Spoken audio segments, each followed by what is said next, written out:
This is the story of the night I learned that sometimes the best revenge isn't shouting, it's walking away. I thought proving my worth meant showing love, loyalty, respect. But that night, surrounded by laughter that didn't include me, I learned what it meant to her, and it wasn't love. They didn't want a man. They wanted a wallet. And when her friends demanded that I prove my worth by paying an $800 dinner tab, I said one word, okay. Then I stood up, walked to the bar, paid for my single drink, and left. The panic in her voice 20 minutes later, the voicemail she left, was the sweetest sound of revenge I've ever heard. It started like any ordinary Thursday. Julia, my fiancée, had been asking me for weeks to meet her friends. They're like my sisters, she said. They just want to meet the man I'm marrying. I wanted to make her happy. I'd been working long hours, trying to save for the wedding.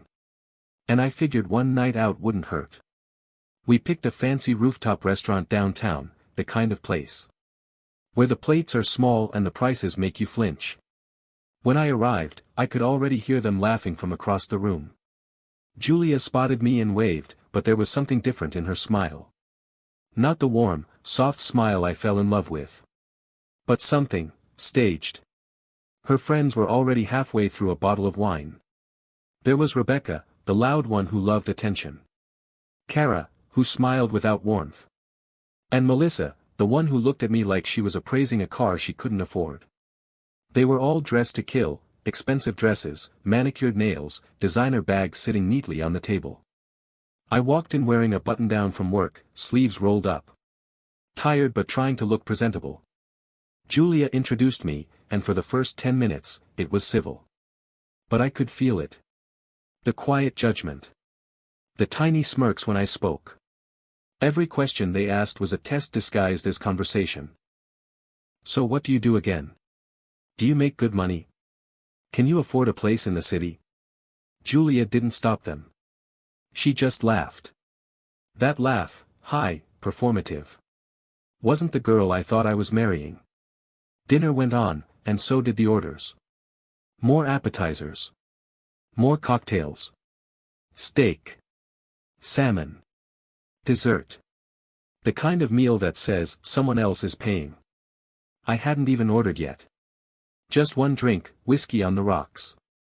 I sat quietly, watching them talk about luxury handbags, weekend getaways, influencer dreams. Every few minutes, Julia would reach across the table, touch my arm, smile for her friends like I was some prize she'd won. I didn't like how it felt. Like I was being displayed, not loved. Then came the moment I realized it wasn't just dinner. It was an audition. Rebecca leaned forward, smirking. So, you're the guy, huh? The one she's been bragging about? Julia laughed. Oh, he's definitely the one.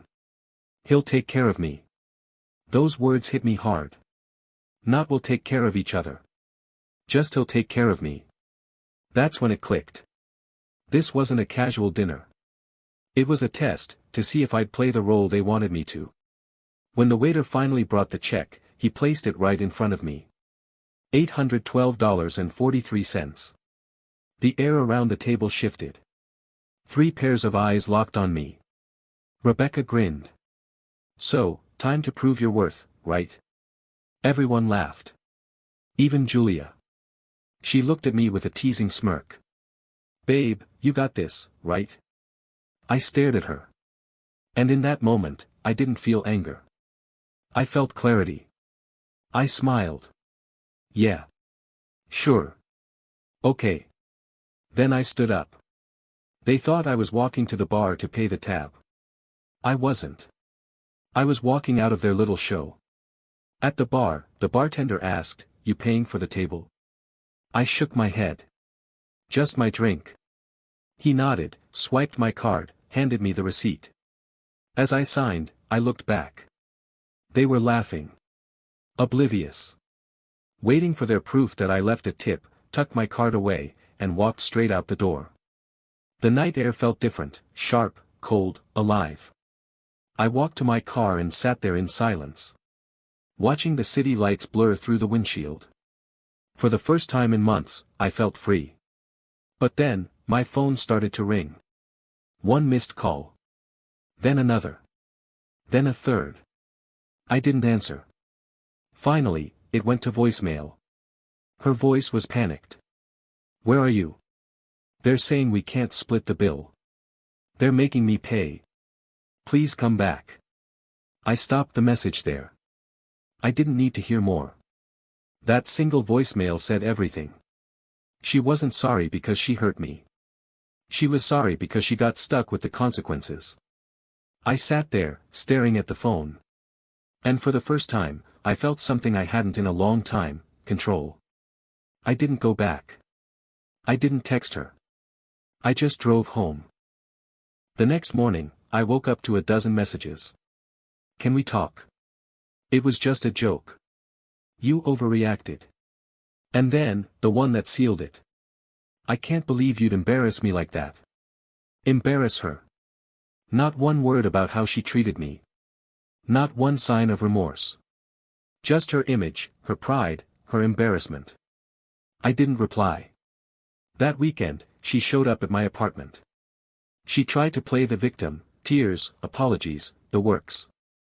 But her eyes told the truth. She wasn't sorry she hurt me. She was sorry she lost control of me. I let her talk. Then I said quietly, "Julia, you didn't want a partner. You wanted proof. I gave it to you." She asked, "What's that supposed to mean?" "It means I proved my worth, by leaving." She stood there, frozen. Then she said the one thing that made me realize how far apart we were. "I just wanted my friends to see you're serious about me." I laughed. Not out of humor, out of disbelief. "Julia, serious love doesn't need an audience." She left that night. And just like that, the wedding plans, the promises, the illusion, gone. It hurt, yes. But underneath the pain was something stronger: peace. In the weeks that followed, I replayed that dinner in my head. Not to torture myself. But to understand. Because that's what betrayal does. It doesn't just break your heart. It opens your eyes. I realized that night had been years in the making. The little comments about money. The way she bragged about my job, not my kindness. The way her friends looked at her engagement ring, not with happiness. But with envy. It wasn't love she wanted. It was validation. And I was the shiny thing she could show off until I stopped shining. That I learned something powerful that night. Respect isn't bought. Love isn't proven with money. And real worth, the kind that matters, isn't measured by how much you can pay, but how much you can walk away from. Months passed. I focused on work, hit the gym again, spent weekends with real friends. People who valued me, not my wallet. Every now and then, Julia would text from a new number. A simple, "Hey." Once, she even said she missed me.